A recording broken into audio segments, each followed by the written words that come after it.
भोंदूबाबा अशोक खरात प्रकरण कडक कारवाईची सामाजिक कार्यकर्त्यांची मागणी।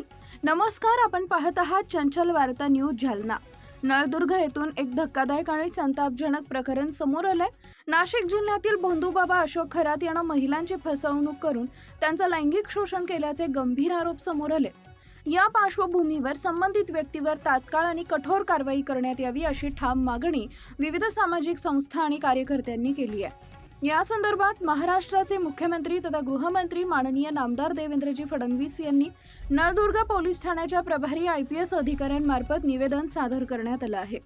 निवेदनात नमूद करण्यात आलंय की अशोक खरात या भोंदूबाबानं अंधश्रद्धा आणि धार्मिक भावनांचा गैरफायदा घेत महिलांना आपल्या जाळ्यात अडकवलं। त्यानंतर त्यांचं मानसिक आणि लैंगिक शोषण केल्याची अनेक प्रकरणं समोर येत आहेत। या घटनेमुळे समाजात भीती आणि संतापाचं वातावरण निर्माण झाले असून महिलांच्या सुरक्षिततेचा प्रश्न ऐरणीवर आलाय।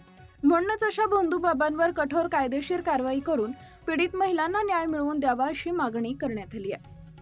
या निवेदनावर परिवर्तन सामाजिक संस्था नळदुर्गचे सचिव मारुती बनसोडे, ज्ञानकिरण सामाजिक संस्था अंदूरचे अध्यक्ष भैरवनाथ कानडे, पौर्णिमा महिला मंडळच्या अध्यक्षा बबई चव्हाण, दमयंती शिक्षण संस्थेच्या अध्यक्षा सुभद्राताई मुळे, अंबव्वा महिला मंडळच्या अध्यक्षा कस्तुराताई कारभारी, तसेच कल्पना गायकवाड, रेवण सिद्ध कारभारी आणि नागेश चव्हाण यांच्यासह अनेक सामाजिक कार्यकर्त्यांच्या स्वाक्षरी आहेत। या प्रकरणी प्रशासनानं तातडीनं ठोस पावलं उचलावीत अशी अपेक्षा नागरिक आणि सामाजिक संस्थांनी व्यक्त केली आहे।